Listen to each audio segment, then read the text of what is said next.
Hearing none, let's move right into business. The first item is the canvass of November 7, 2023, consolidated election pursuant to Idaho Code 34-1205. And we have our clerk, Jennifer Locke, here. So I thought I would start off kind of covering the complexity of this election and kind of what we go through with the poll workers in training.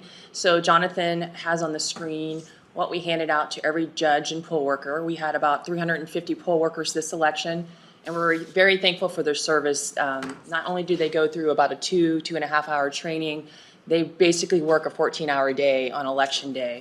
So we couldn't do this job of elections without them, so we're very grateful.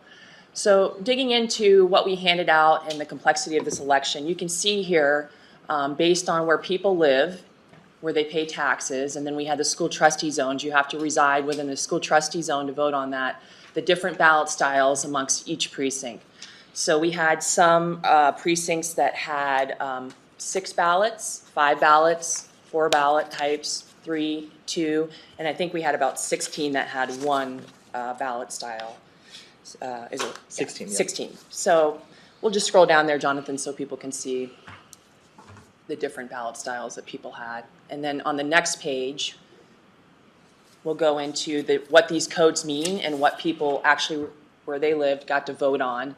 And so we had 176 individual ballot styles throughout the 73 precincts, but we had 34 unique ballot styles based on where people lived and what they could vote on. So you can see the complexity there. All right, we'll go on to the next slide. So I'm just going to walk through a little bit of the 66 slides that we go through training. I wanted to go through the ballot style training here.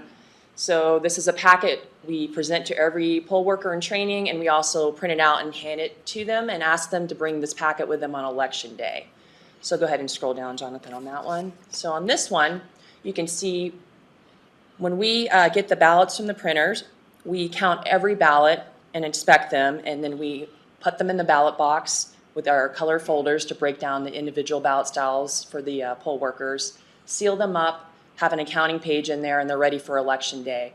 On election day, the judge will break those seals. You can scroll down to the next slide.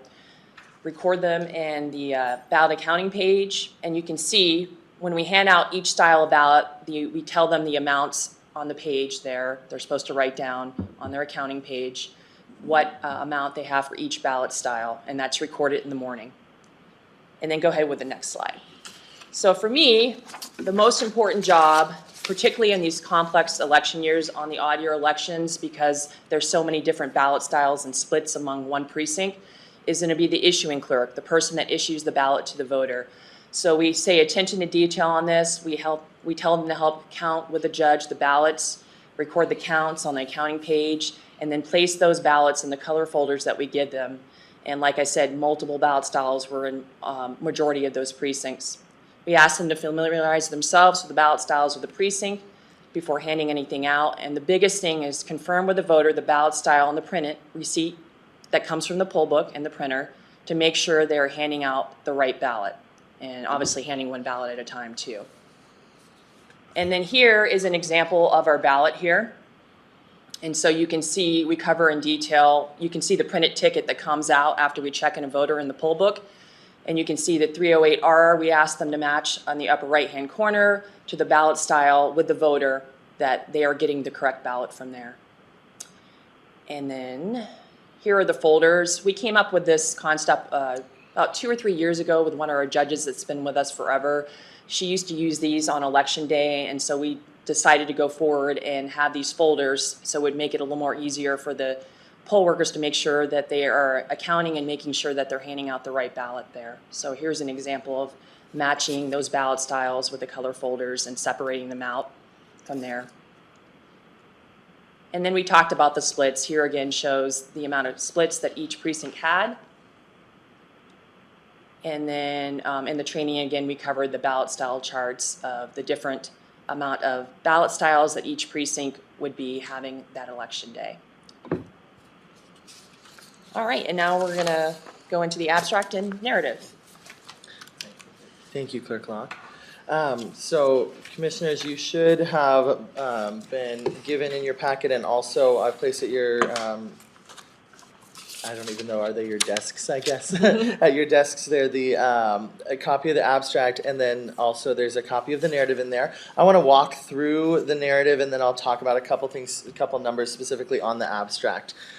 So first off, we always, before an election happens, before we're counting any ballots, before actually any early votes are even cast now, we verify the accuracy of our tabulators. So we had our logic and accuracy test, which Commissioner Matari was present for. We tested all three of our DS850 digital scan ballot tabulators and the DS300 precinct counter that we used for early voting. That test was held on October 20th, prior to early voting commencing on October 23rd. Witnessing the test was Clerk Locke, Chief Deputy Clerk Grace Blomgren, Commissioner Matari, and members of the public. The test was conducted by myself, Election Supervisor Christy Olson, and Election Specialist Angela Terry. The machines were tested again in the morning on Election Day, the DS850s were, before any ballots were run through them, and a final time in the evening on November 7th after all voted ballots were counted. Each machine report showed 100% agreement with the test deck at every test. Just for the benefit of the public who may not be familiar with our process with our test deck, we take a certain number of ballots depending on, we try to test every precinct, we test publicly every precinct that contains any race that's on the ballot. And then we also do extra internal tests to test all the different ballot styles in addition to that. But for our logic and accuracy test, we test each of those precincts and we pre-mark the ballots in a pattern that is set out by an old Secretary of State directive that we have. And it is not done by our vendor, it is not done by a printing house. We mark the ballots ourselves in-house, and then we run them through the tabulators to make sure that the count is exactly how we have marked the ballots. So everything is done in-house with that, so that we can ensure the accuracy of our machines. Moving forward, after all the ballots were counted on the tabulators, final unofficial election results were posted online to the Idaho State Results site that's run by the Secretary of State at 11:53 p.m. Pacific Standard Time on November 7th, 2023. The final unofficial election results, including the breakdown of our write-in votes for Northern Lakes Fire Commissioner, were posted shortly thereafter to the Kootenai County website at 12:04 a.m. Pacific Time on November 8th. The unofficial precinct-by-precinct results were posted the next day, or were posted also on November 8th, but later in the day. Including absentee totals, 33,311 votes were cast in the election for a voter turnout average of 31.2%. Turnout percentages varied by precinct from a low of 16.6% in Precinct 502, which is in Post Falls, to a high of 50% in Precinct 410, which is in Coeur d'Alene. Early voted ballots and mailed out absentees that were tallied by the counting machines totaled 2,458 and 8,446 respectively, which matches the expected count based on our check-ins at early voting and the absentees that were received valid in our state system and signature verified.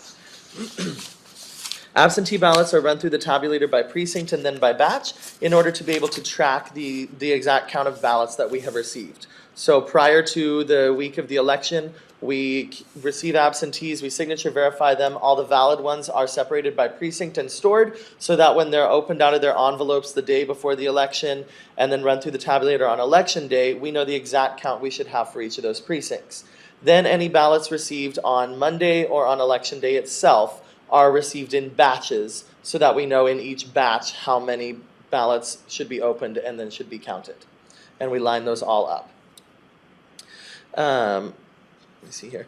Ballots cast by ballot style at the precincts were matched against machine tallies and the e-poll book check-ins.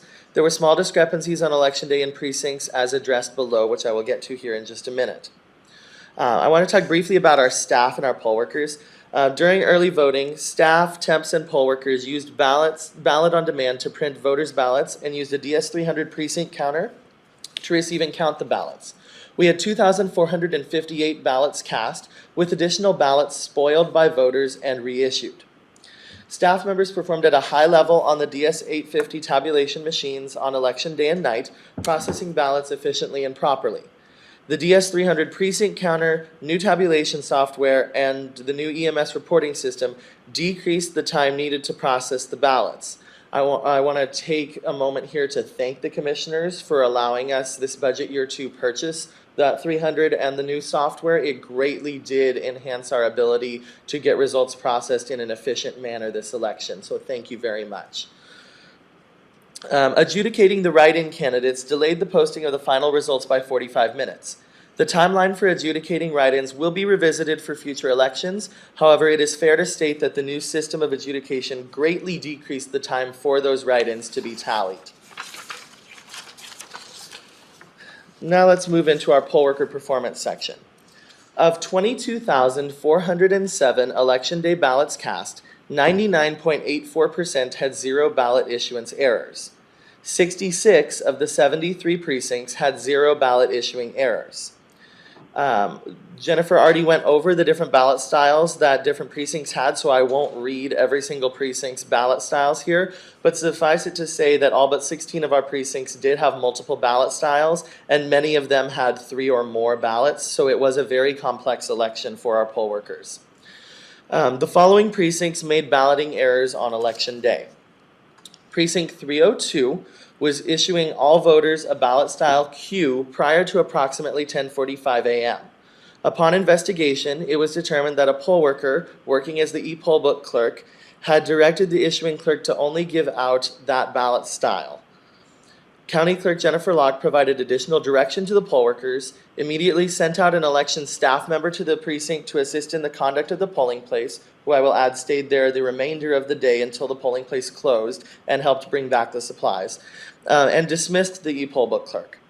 Our office has determined and confirmed that 26 of the 60 voters who were given a Q ballot prior to 10:45 a.m. should have been given other ballots, while 34 voters were proper in voting a Q ballot. The appropriate ballot breakdown for the 26 wrong ballots is as follows. 17 voters should have received an OO ballot, 6 voters should have received a BB ballot, 2 voters should have received an MM ballot, and 1 voter should have received an X ballot. None of the balloting errors in the precinct affected the outcome of any items on the ballot. And just for clarity's sake, the difference between those ballot styles in that precinct had to do with which of Lakeland's school zones was on the ballot and whether or not it was in the Northern Lakes Fire District. So those were the only offices that were present on any ballot in that precinct, and that was the issue there. But none of the outcome of any of those items was affected by the 26 wrong ballots.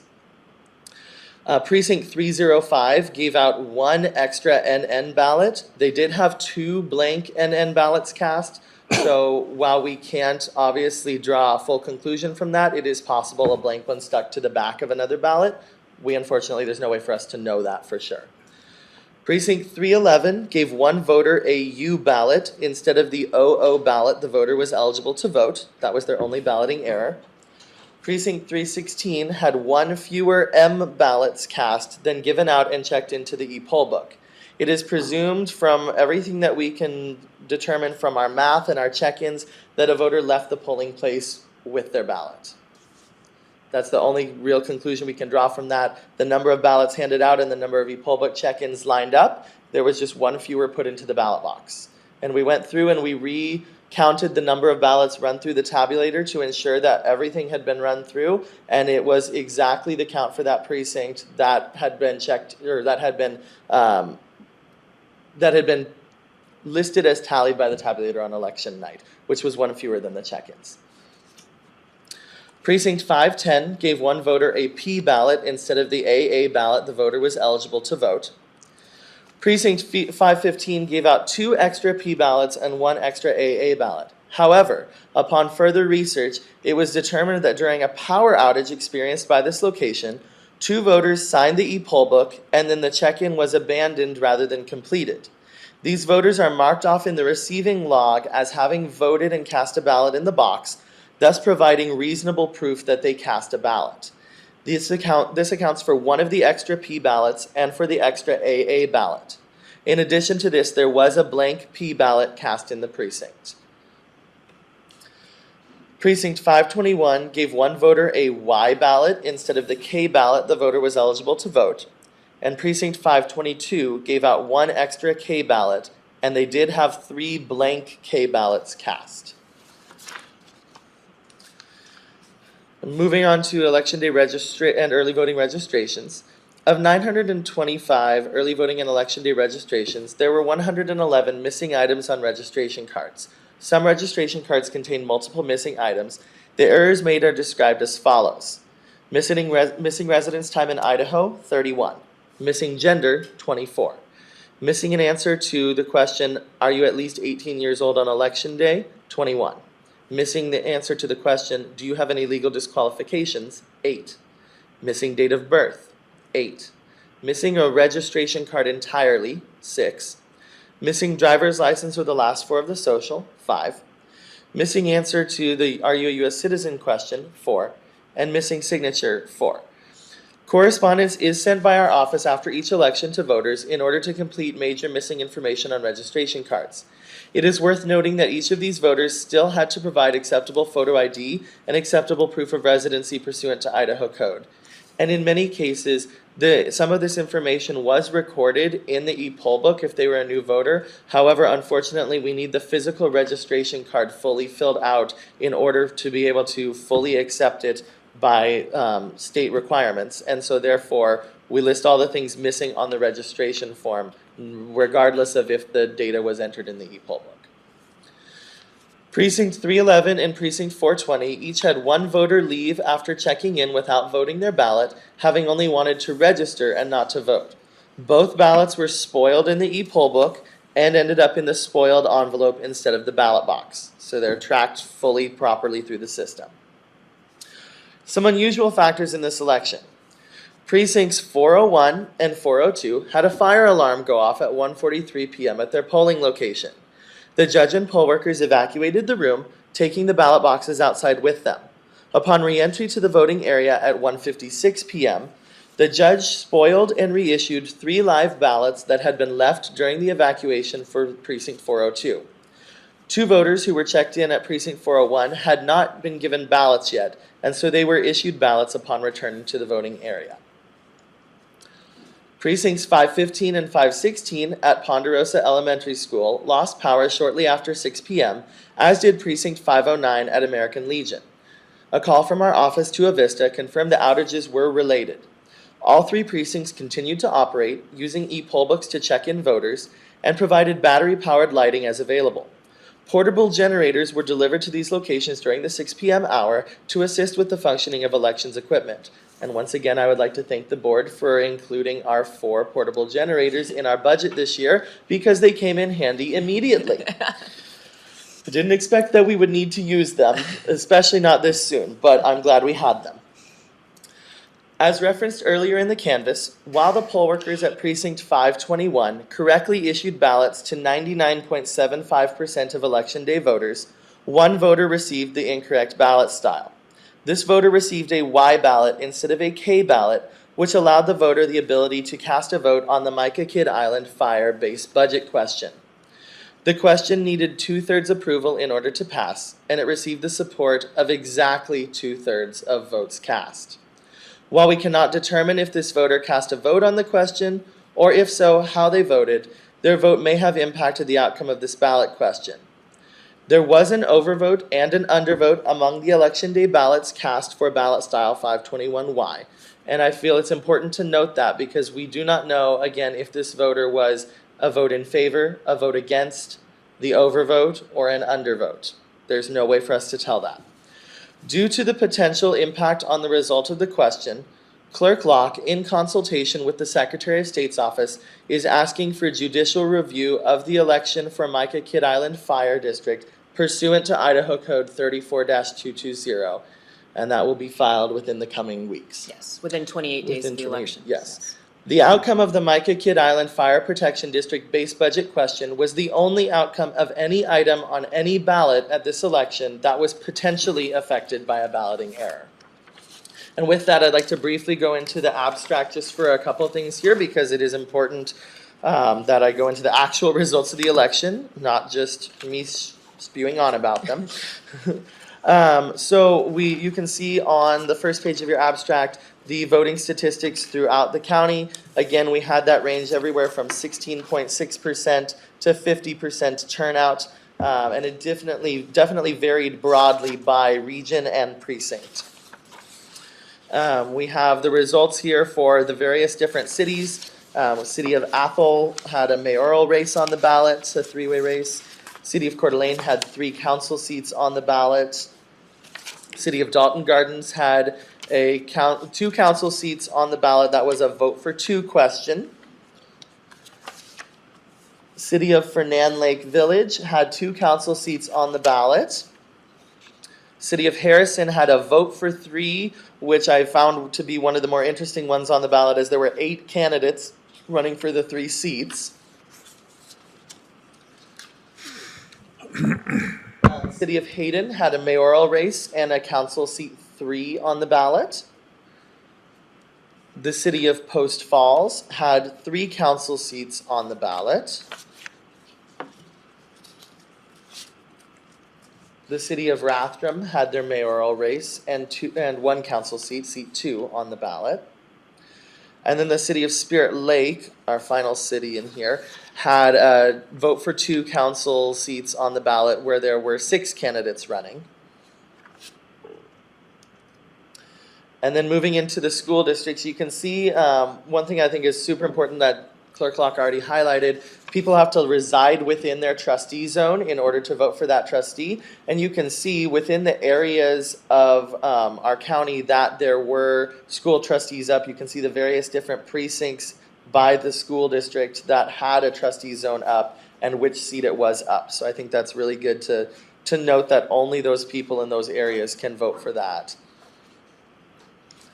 So we have Coeur d'Alene and Lakeland School District, and then we had 1 trustee seat, Zone 2, for Kootenai School District, and 1 trustee zone that was within our county for Kellogg School District. We do share that zone with Shoshone County. And then 2 zones for Plummer-Worley School District, Zones 2 and 4, which we share with Benawa County. And I will point out, because I forgot to mention, we do share portions of Zones 1 and 2 for Lakeland with Bonner County. They have a very small portion of those. And then we have the results for Kootenai County Fire and Rescue Commissioner, which was probably, outside of the county bond question, it was the most widespread across the county geographical question, because KCFR has such a variety of territory that they cover.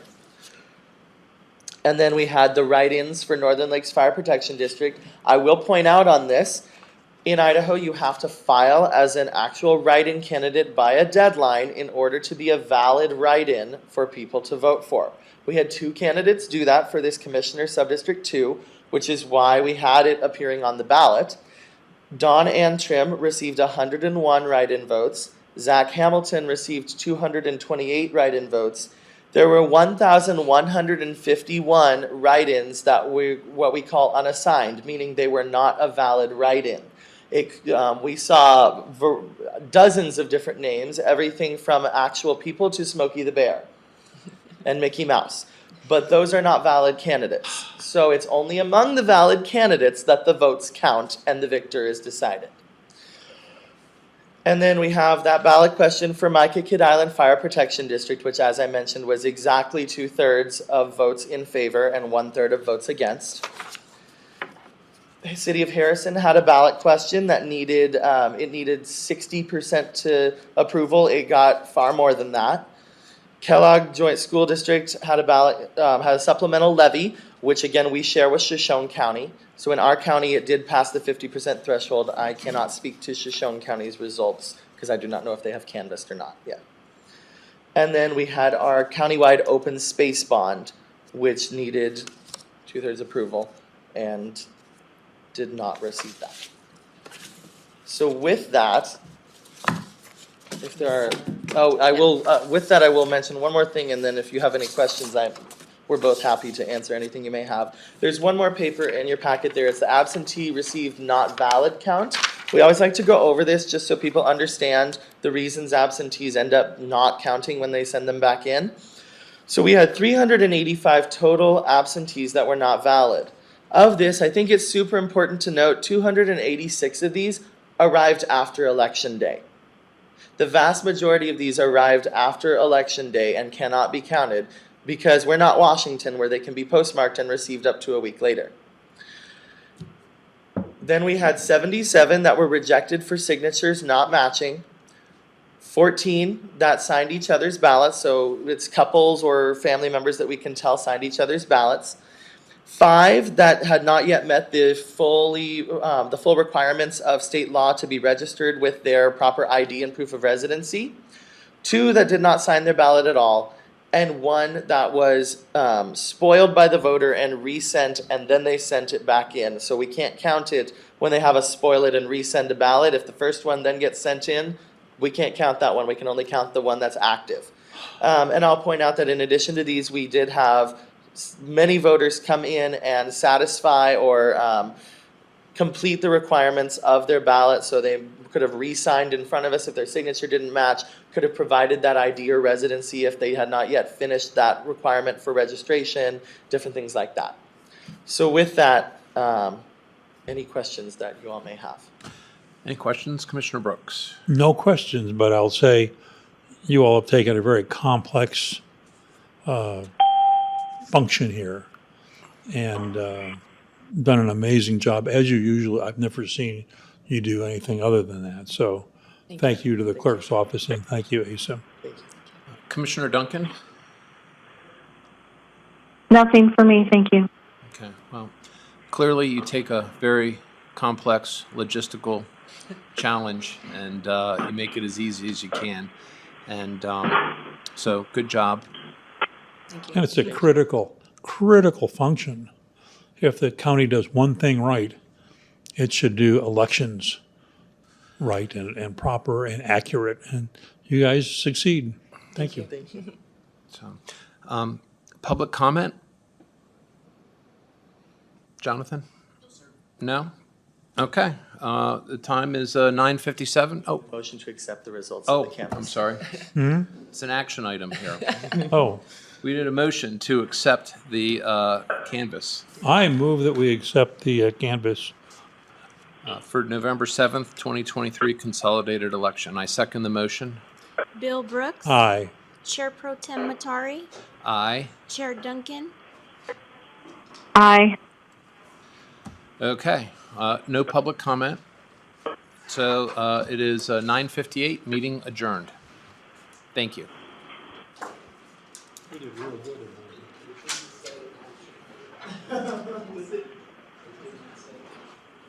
That's okay.